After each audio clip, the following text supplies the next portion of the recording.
들으실 하나님의 말씀은 로마서 15장 7절에서 13절입니다.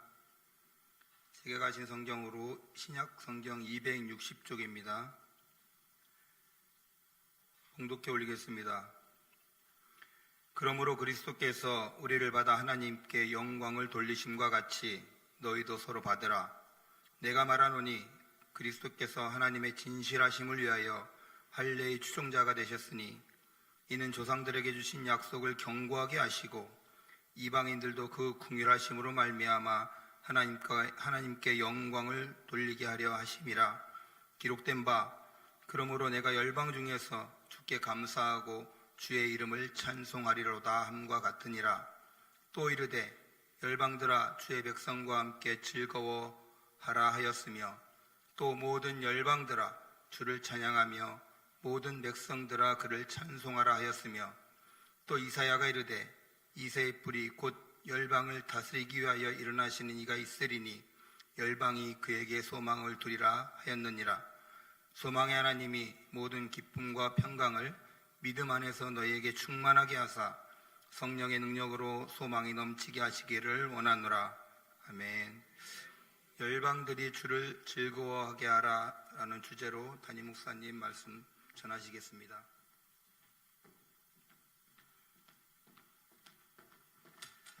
이 시간 우리 예일교회 선교위원회 헌신 예배로 하나님께 예배 드릴 수 있게 되어서 감사합니다. 이 시간 이 자리를 빌어서 우리 예일교회 선교 사역을 위해서 앞장서서 수고하시는 우리 모든 선교위원회 위원들에게 감사와 축복의 말씀을 드립니다.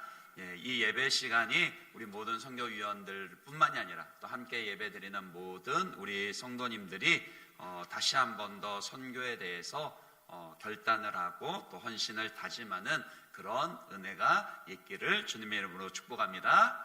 제가 한번 기도하도록 하겠습니다. 살아계신 하나님 감사합니다. 선교가 우리에게 주신 너무나도 분명한 주님의 대위임령, 명령이고 사명일진데 주님 다시금 이 자리를 빌어서 우리가 주님 주신 이 명령에 대한 헌신을 다짐하고 각오를 새롭게 할 수 있게 하시니 감사합니다. 하나님 무엇보다도 우리 모두의 심령들 가운데 하나님을 기뻐하는 마음으로 가득하게 하여 주시옵시고 또한 하나님을 기뻐하기 때문에 하나님을 기쁘시게 해드리고 하나님의 영광을 드러내는 일에 관심을 갖게 하시되 그것이 다른 무엇보다도 선교의 사명에 순종하는 것임을 깨달아 순종할 수 있도록 은혜를 더하여 주시옵소서. 특별히 간구하며 나갑니다. 앞장서서 수고하는 우리 모든 또 선교위원회 우리 위원장님과 또 총무 집사님 비롯하여서 모든 위원들을 기억하여 주시옵시고 우리 예일교회의 선교의 사역이 참으로 올바른 방향으로 그렇게 또 진행될 수 있도록 우리 선교위원들에게 한 마음과 지혜와 또한 성령의 감동하심을 다하여 주시옵소서. 주님 마음껏 주님 앞에서 헌신할 수 있도록 그 가정 가운데서도 복을 다하여 주시옵시고 무엇보다도 우리 선교위원들에게 참으로 뜨거운 불과도 같은 열정을 다하여 주시어서 정말로 우리 교회 내에서 이 선교의 동원의 사역들도 잘 감당해낼 수 있도록 은혜를 다하여 주시옵소서. 이 시간 주의 말씀 받기를 원합니다. 주의 성령께서 우리 각 사람의 심령 가운데 친히 말씀하여 주시고 잃어버린 한 영혼을 향한 또 잃어버린 그 민족을 향한 하나님의 그 마음을 품을 수 있는 그런 귀한 시간 되게 하여 주시옵소서. 감사드리며 살아계신 예수님 이름으로 기도드립니다. 지난 주일 오전 예배 때 이미 선교에 대한 말씀을 전하기도 했었습니다. 기억하고 계시죠? 우리의 그 사명 선언문 가운데서요 성령의 능력으로 이웃을 사랑하고 섬긴다라고 했을 때 사실은 표현을 사랑하고 섬긴다라고 했지만은 그것은 단지 구호 사역만 이야기하는 것이 아니라 폭넓은 의미로 무엇을 담고 있다 그랬습니까? 선교에 대한 사역을 담고 있습니다. 아까 주은 형제가 찬양을 인도하면서 그렇게 멘트했듯이요, 이웃에게 우리가 사랑을 전하고 나누는 것, 그것이 바로 선교입니다. 근데 이미 설교를 했는데 또 합니까? 그런 생각할 수도 있죠. 하지만 오늘 본문 말씀을 보시면은요, 오늘 본문 말씀이 로마서 15장 말씀이거든요. 로마서 말씀은 여러분들이 잘 아시는 것처럼 구원에 관한 도리를, 구원의 진리를 가장 명확하게 담고 있는 성경책입니다. 그러니까 전반부 1장부터 12장까지는 어떻게 해야 죄인이 구원을 받을 수 있는가, 오직 예수 그리스도를 믿음으로만 의롭다 인정을 받고 구원받을 수 있다, 그 구원의 진리를 명쾌하게 선언하고 설명하고요. 그리고 후반부 12장부터 16장까지는 그러면 구원받은 이후에 신자는, 우리는 어떻게 살아야 하는가, 구체적인 우리의 삶의 지침을 명령하고 있는 말씀이 로마서의 후반부 12장 이후의 내용입니다. 오늘 함께 읽은 말씀은 로마서 15장 그 결론부에 해당돼요. 로마서가 총 몇 장으로 되어 있죠? 몇 장으로 되어 있죠? 성경 읽기를 열심히 하시기 바랍니다. 로마서는 총 16장으로 되어 있죠. 그런데 마지막 16장은 사실은 안부 인사를 묻는 내용들이에요. 그러니까 실질적인 어떤 주제를 가지고 말하는 것에 있어서는 이 15장이 로마서 전체의 결론부라는 뜻입니다. 그런데 바울이 그 결론을 어떻게 짓고 있냔 말이에요. 죄인이 구원을 받았습니다. 그리고 또 구원받은 이후에 어떻게 살아야 하는가, 예배에서부터 시작해서 겸손과 사랑과 여러 가지를 이야기하지만 그 마지막 결론부에 이르러서는 어떻게 그 복음을 마무리 짓느냐, 복음을 전하는 것을요, 선교로 그 복음의 진리를 마무리 짓고 있다는 겁니다. 그런 의미에서도 이 선교의 사명은 굉장히 중요한 것이고, 예수를 믿는 자라면 누구나가 감당하고 순종하고 헌신해야 하는 덕목이라는 겁니다. 나는 이제 예수 믿은 지 얼마 안 됐으니까, 그런 거 아니라는 거예요. 선교는요, 각 예수를 믿은 사람부터, 당연히 예수를 믿은 지 오래된 사람까지 모두가 동일한 마음으로 기도하고 헌신해야 하는 그런 사역이 바로 이 선교의 사역입니다. 그러니까 그건 우리 모두가 함께 가져야 될 마음이고 헌신이라는 거예요. 특별히 그 가운데서도 이제 우리 선교위원회의 역할은 뭐죠?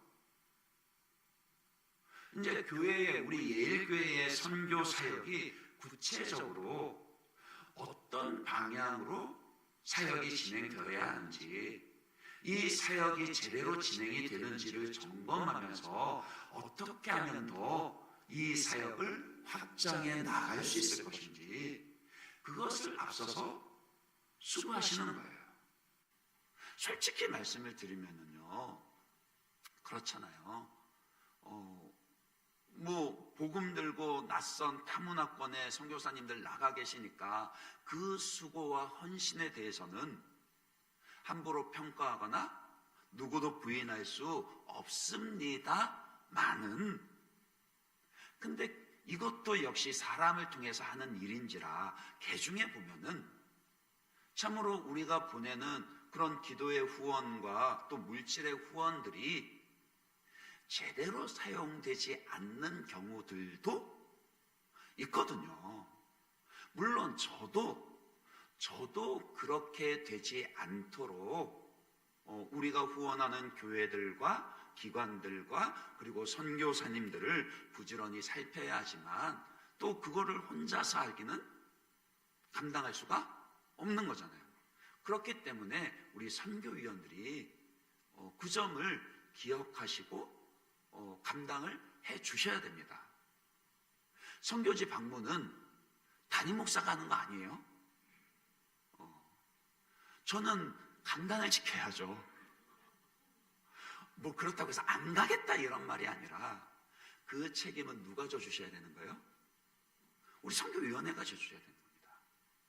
교회를 대표해서 저는 여러분들이 선교지도 방문을 하셔야 된다고 봐요.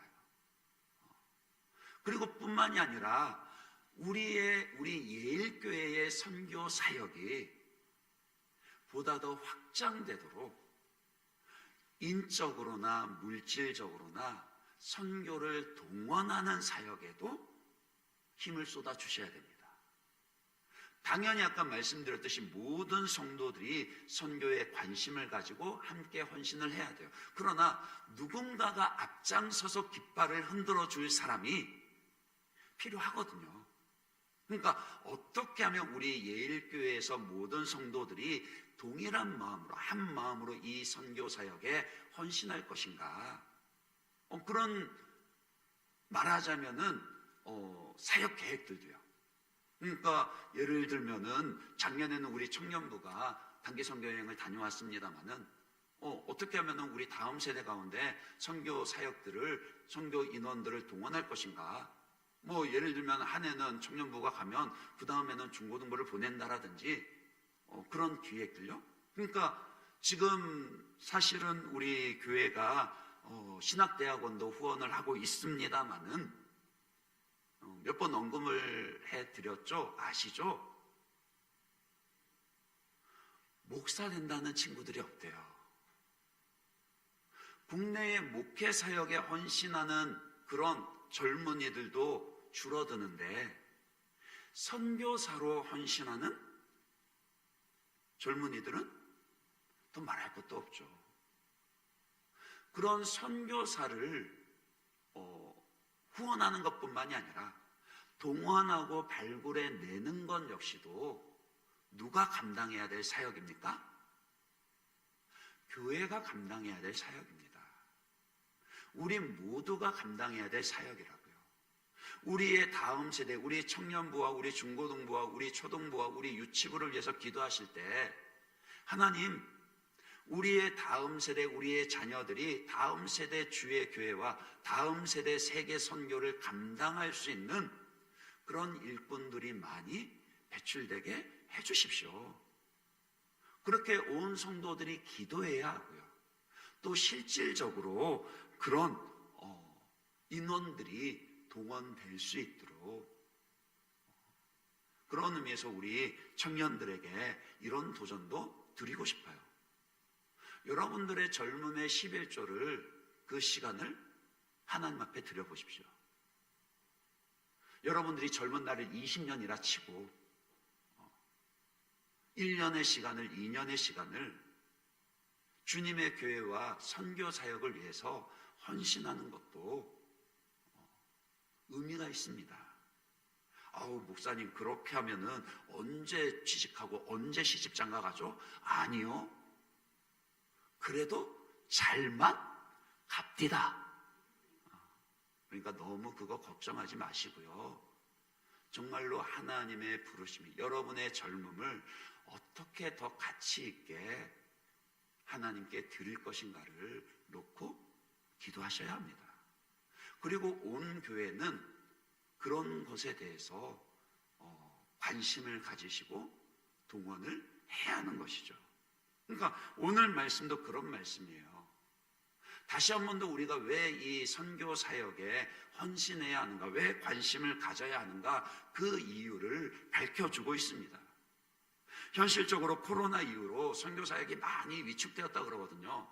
아마 예전에 한창 우리나라 우리 교회가 세계에서 선교사 파송 2위 국가라고 떠들어대던 때가 있었어요. 물론 그게 달라졌다 그런 말이 아닙니다. 근데 더 이상 그런 말 하는 것을 잘 들어보지 못하셨을 거예요. 왜요? 이미 선교 사역 자체도, 선교사 파송 자체도 많이 위축되어 버렸으니까요. 그러다 보면은 분명히 이런 얘기를 하는 사람들이 나옵니다. 아유, 우리 국내에도 해야 될 일이 많은데, 아니 우리 교회도 해야 될 일이 많은데 굳이 다른 교회, 다른 기관, 해외까지 이 선교 사역을 감당해야 합니까? 감당해야 한다라고요. 오늘 말씀에서 그 이유를 세 가지로 그렇게 한번 정리를 해보려고 합니다. 먼저는 왜 우리가 선교 사역에 관심을 가지고 계속해서 헌신을 해야 합니까? 첫 번째 이유는 우리 주 그리스도께서 이 선교 사역에 헌신하셨기 때문입니다. 그것을 오늘 본문 말씀에 보면은 7절부터 9절까지의 말씀에 이렇게 표현이 되어져 있습니다. 그러므로 그리스도께서 우리를 받아 하나님께 영광을 돌림과 같이 너희도 서로 받으라. 그러면서 그 뒤에 뭐라 그러죠? 내가 말하노니 그리스도께서 하나님의 진실하심을 위하여 할례의 추종자가 되셨으니 이는 조상들에게 주신 약속들을 견고하게 하시고 이방인들도 그 긍휼하심으로 말미암아 하나님께 영광을 돌리게 하려 하심이라. 기록된 바 그러므로 내가 열방 중에서 주께 감사하고 주의 이름을 찬송하리로다 함과 같으니라. 이 말씀 무슨 뜻입니까? 예수 그리스도께서 아브라함의 언약을 따라서 아브라함의 후손으로 유대 민족으로 오셨습니다. 그러나 예수님의 오심은 단지 유대인들만 구원하기 위함이 아니라요, 9절에 그랬잖아요. 이방인들도 그 긍휼하심으로 말미암아 하나님께 영광을 돌려드리게 하려 함이라. 그것을 그 앞에 7절에서 보면은요, 다르게 뭐라고 표현을 했는가 하니까 그리스도께서 너희를 받으심과 같이, 그리스도께서 우리를 받으심과 같이 너희가 서로를 받는 자가 되라. 그것을 또 확장해서 교회 안에서만 서로가 서로를 받으며 그렇게 교회 안에서만 우리끼리 좋다, 그게 아니라 이방인들까지도 그리스도가 받으셨고 이방인들까지도 그리스도가 그들을 받으셔서 하나님의 영광이 되게 하셨다.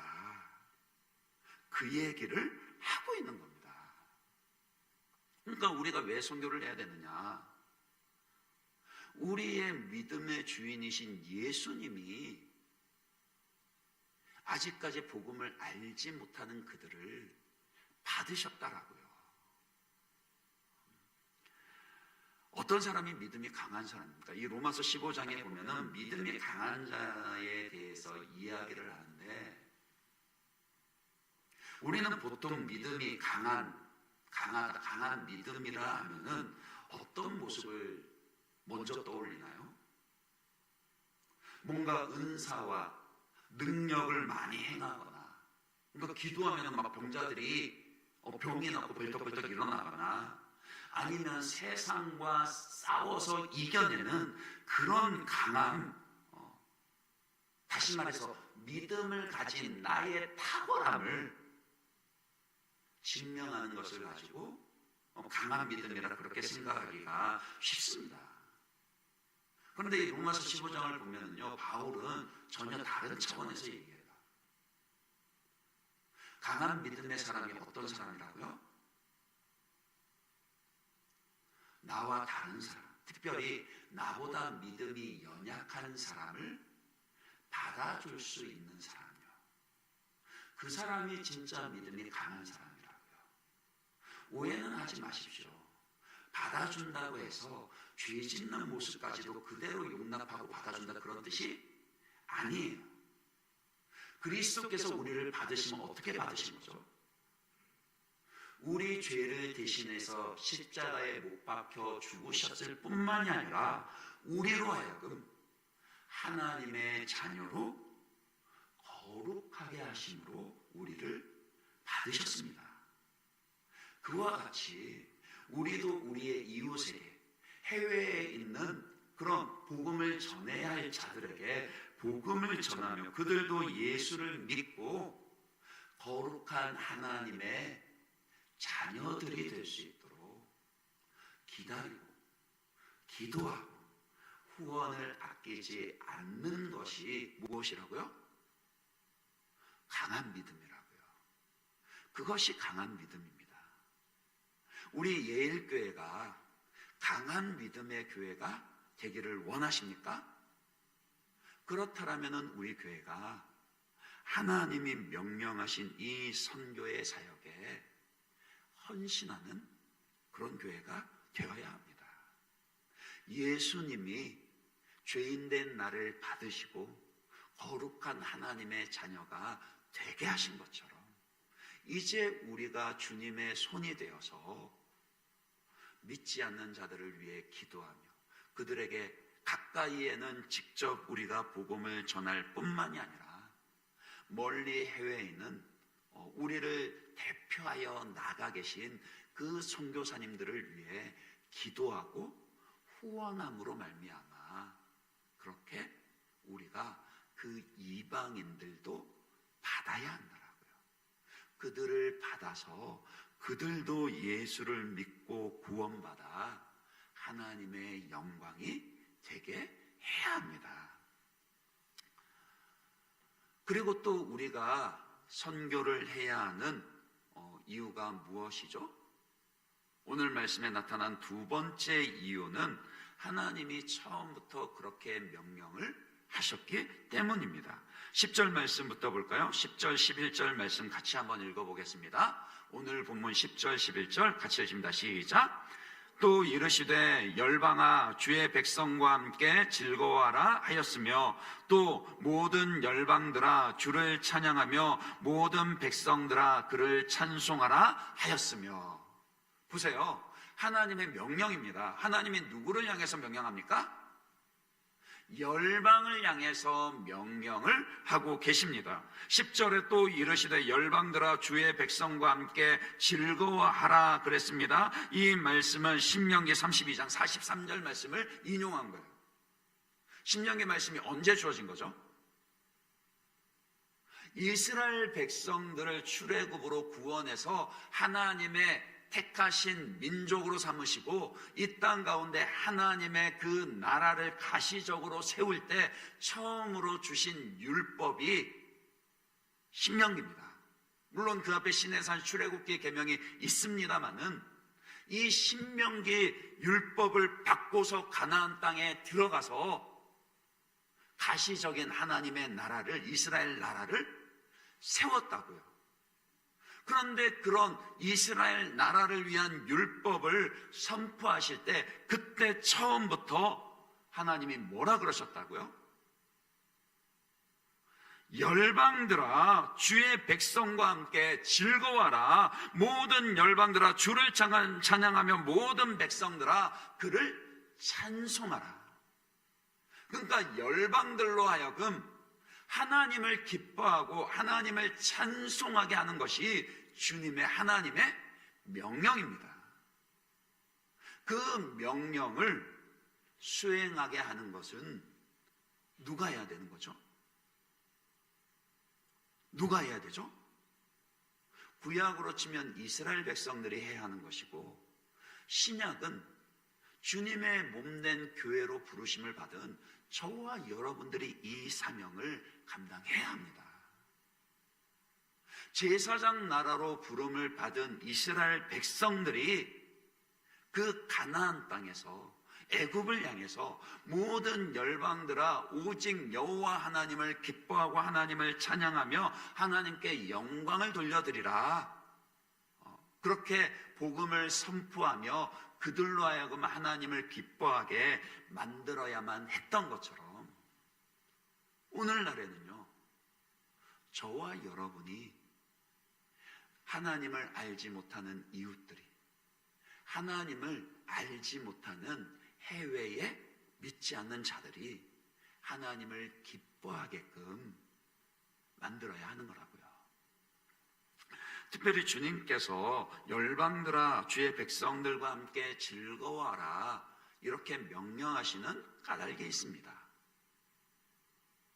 왜 열방들로 하여금 즐거워하라 합니까? 왜 열방들로 하여금 기뻐하라 합니까? 왜 그렇죠?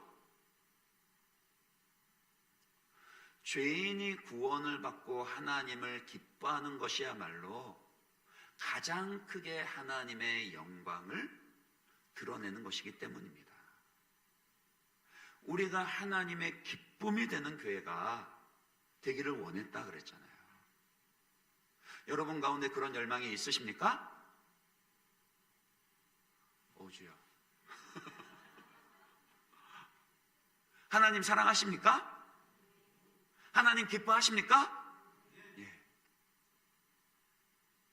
우리가 구원의 하나님을 알게 되면은 우리의 마음 가운데서 가장 먼저 나와야 되고 나오는 반응이 무엇이냐면요, 하나님을 사랑하는 것이고 하나님을 기뻐하는 것입니다. 그것이 되지 않으면요, 다른 무엇을 가지고 하나님을 기쁘시게 해드리거나 하나님의 영광을 드러낼 수가 없다라고요.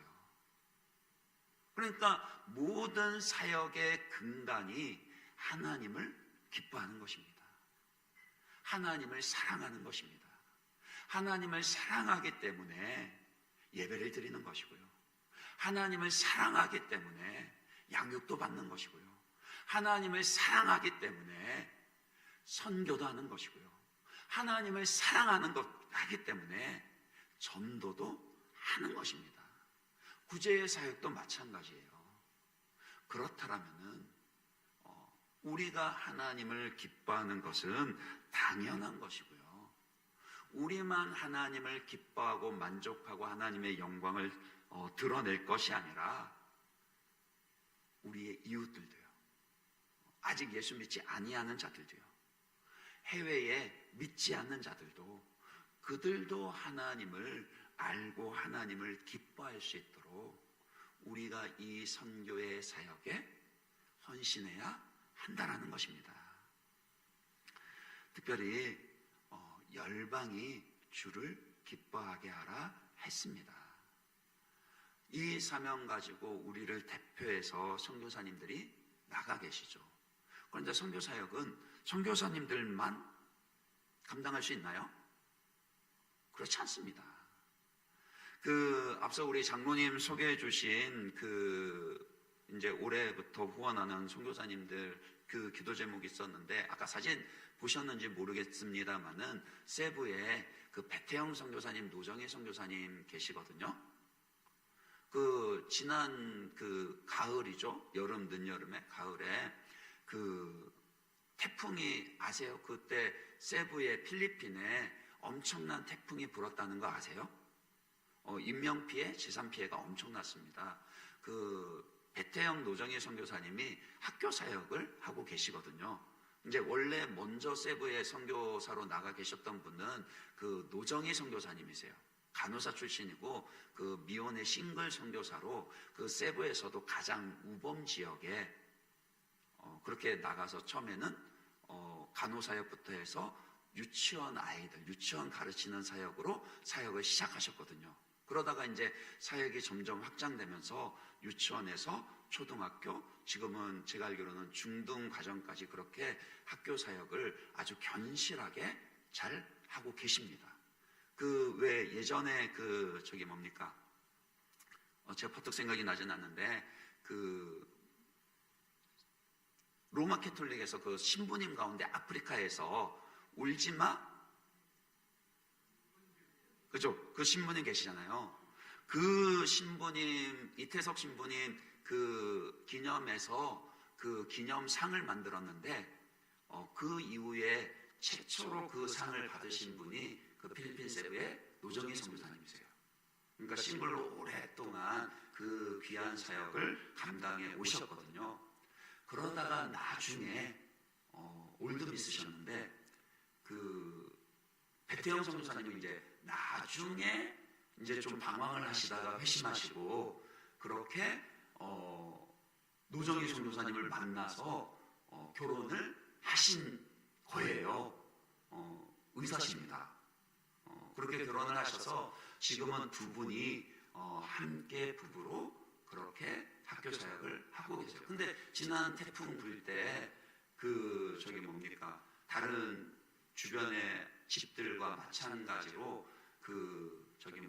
전기, 수도 끊겨지고 물이 차면서 그런 가재들 상할 뿐만이 아니라 진흙이 막 학교 건물 안에 막 차고 그랬었거든요. 그래서 이제 그거 회복하느라고 꽤 오래 걸렸었는데, 이제 저희도 우리 선교위원회에서 그 사정을 알고 이제 정기후원회에 따로 또 그렇게 후원을 하셨었거든요. 그래서 또 선교사님에게 감사하다라고 그런 편지도 받기도 했었는데요. 이것처럼요, 아무리 대단한 선교사님이라 할지라도요, 혼자서 이 선교 사역을 다 감당할 수는 없습니다. 성경에서 그렇게 표현하는 것처럼 심는 자가 있고 물을 주는 자가 있고 거두는 자가 있는 것처럼, 선교 사역에서도요, 앞장서서 필드에 나가서 복음을 전하며 교회를 개척해서 그렇게 헌신하는 선교사님들이 있어야 되고, 또 우리 아까 권사님 기도하시는 것처럼 보내는 선교사로 이곳에서 물질로 기도로 후원하며, 그러나 동일한 마음과 헌신으로 그렇게 헌신하는 선교의 동역자들이 있어야 된다라고요. 우리 예일교회가 그런 선교의 동역자들이 되어야 합니다. 우리 청년들이 그런 선교의, 그러니까 관심자 수준을 벗어나서요, 동역자들이 되셔야 합니다. 그리고 또 왜 우리가 선교의 사역에 힘을 쏟고 계속해야 합니까? 세 번째 이유는요, 오직 예수님께만 소망이 있기 때문입니다. 오늘 말씀 다시 12절 13절 같이 한번 읽어볼까요? 12절 13절 말씀 같이 한번 읽어보도록 하겠습니다. 같이 읽습니다. 또 이사야가 이르되 이새의 뿌리 곧 열방을 다스리기 위하여 일어나시는 이가 있으리니 열방이 소망을 두리라 하였느니라. 소망의 하나님이 모든 기쁨과 평강을 믿음 안에서 너희에게 충만하게 하사 성령의 능력으로 소망이 넘치게 하시기를 원하노라. 자, 보세요. 12절 13절에 반복되는 표현은 소망에 대한 그런 표현이 나옵니다. 13절에서는 하나님을 소망의 하나님이라 이렇게도 표현을 해요. 그러니까 하나님께서는 우리에게 소망을 주시는 분입니다. 자기 백성들에게 뿐만이 아니라 모든 열방들 가운데도 소망을 주시는 분이십니다. 그런데 하나님이 소망을 주시는 것은 누구를 통해 주시는 거죠? 이새의 뿌리에서 나시니 곧 그리스도 예수를 통하여서, 열방을 다스리시는 예수 그리스도를 통하여서 모든 사람들에게 소망을 주신다라는 거예요. 그렇지 않나요? 비단 우리나라뿐만이 아니라요, 전 세계 뉴스를 들어보고 살펴봐도 도대체 어디에서 소망을 찾을 수 있겠습니까? 한때는 세계의 질서가 딱 일정하게 유지되던 때가 있었습니다. 그때는 강대국이라 일컫는 그 미국이 전 세계 경찰 국가라 그러면서 그런 역할을 감당을 해왔었죠. 물론 그때도 뭐 전쟁이 있고 분쟁이 있고 했었습니다만은, 근데 요즘은 어때요? 표현이 좀 그렇습니다만은 지 맘대로죠. 제가 굳이 누구 이름까지 언급해야 알겠습니까? 그렇잖아요. 이제는 경찰이 아니라 깡패도 이런 깡패가 없는 것 같습니다. 근데 미국만 그래요? 아니에요. 중국도 마찬가지고. 그러니까 전 세계가 저마다 자국의 이익을 앞세우면서 이제는 참 세계가 평안하다 이런 이야기는 거리가 먼 그런 이야기가 돼버렸습니다. 비단 전쟁의 소식뿐만이 아니라 러시아 우크라이나 그런 전쟁이나 이란 내에 있는 그런 혁명이나, 또 아까 우리 손성훈 집사님 기도하신 것처럼 그 캄보디아에 그런 분쟁 지역들, 그러니까 세계 곳곳에 불안정하고 그런 위험한 그런 소식들이 끊임없이 들려올 뿐만이 아니라 더 심각한 것은 나날이 그런 불안한 소식들이 더해져 가고 있다는 거예요. 그렇지 않나요? 도대체 어디에서 소망을 찾을 수 있죠? 우리는 물론이거니와 그 열방들이 어디에서 소망을 찾아야 하겠습니까? 오직 우리 주 예수 그리스도시라는 거예요. 근데 참 고무적인 사실은 그 오늘 주보 칼럼에도 그렇게 언급을 했습니다마는 작년 2025년 그 한 해 가운데 미국을 중심으로 미국과 영국과 캐나다까지, 그러니까 유럽이 마찬가지입니다. 성경의 판매 부수가 늘었대요. 그 칼럼에 있습니다. 그러니까 미국 같은 경우만 예를 들더라도 그 출판으로 종이로 인쇄된 책 판매 부수만 따졌을 때 전체적인 판매 부수는 1%가 줄어들었는데 성경은 11%가 늘어났대요. 특별히 미국의 그런 총기 사건, 테러 사건들이 있었던 거 아시죠? 근데 그런 사건들이 있고 난 작년 9월 이후에 성경책 판매량이 36%나 급증을 했대요.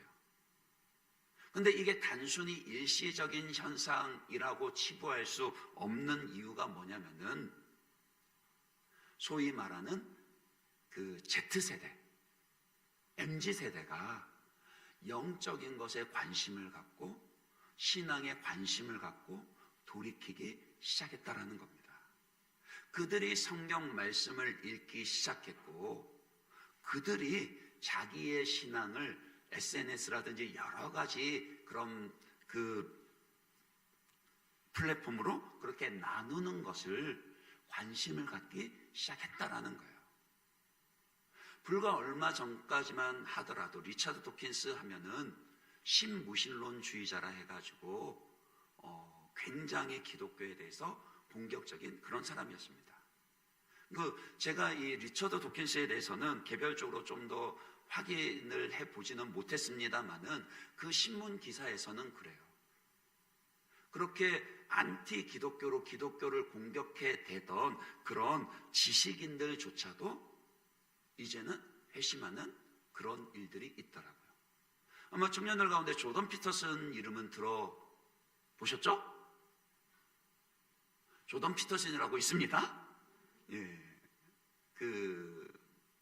그런 석학들이 사실은 신앙 가운데 공개적으로 회심을 고백하고 그런 스포츠나 다양한 문화 영역에 있어서 그렇게 기독교 신앙으로 돌아서는 일들이 있다 그래요.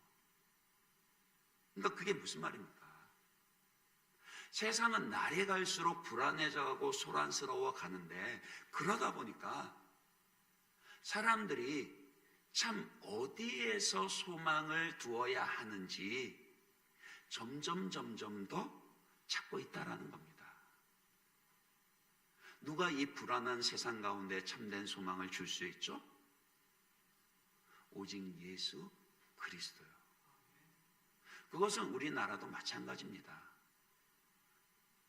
모든 세대를 막론하고 다들 불안해하고 어려운 세대를 살아간다 하지만 특히 우리나라 청년 세대가 어렵다 그렇게 말을 하잖아요. 그 말은 여러분들만 힘들다는 뜻이 아니에요. 여러분의 친구들, 여러분과 같은 세대에 이 같은 시대를 살고 있는 우리나라 모든 청년들이 힘든 시대를 보내고 있다는 것이죠. 누가 그들에게 소망을 전해줄 수 있겠습니까? 여러분들에게 주어진 사명입니다. 우리 교회에 주어진 사명입니다. 세상의 유일한 소망은 오직 우리 주 예수 그리스도 뿐이라고요. 그 13절에 다시 한번 보십시오. 소망의 하나님이 모든 기쁨과 평강을 믿음 안에서 너희 안에 충만하게 하사 성령의 능력으로 소망이 넘치게 하시기를 원하노라.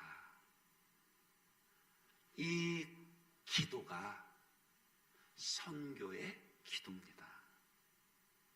우리가 해야 할 선교의 기도라고요. 말씀을 맺겠습니다.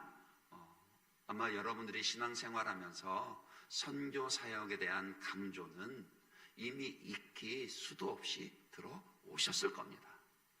그러나 그럼에도 불구하고 계속해서 이 선교 사역에 대해서 강조를 해야 하는 것은 우리의 사역이 그만큼 위축되었기 때문이기도 하지만 여전히 주님의 명령은 변치 않으시기 때문이라는 거예요. 그리스도께서 그들을 받으셨습니다. 하나님이 열방들로 하여금 즐거워하게 하고 기뻐하고 찬송하게 하라고 명령하셨습니다. 무엇보다도 유일한 소망은 우리 구주 예수 그리스도 뿐입니다. 그렇기에 우리는 이 예수 그리스도의 그 소망의 복음을 힘써 증거해야 하고 더 나아가서 해외의 선교사님들을 후원하며 열방 가운데 그들을 기뻐하도록 헌신해야 합니다. 이 일을 위해서 아낌없이 기도하시고 헌신하시는 우리 모든 선교위원회 위원들 되시기를, 우리 모든 예일교회 성도님들 되시기를 주님의 이름으로 축원합니다. 우리 말씀 생각하면서 이 찬양 고백하고 기도하겠습니다. 우리 꽃들도 같이 찬양하겠습니다.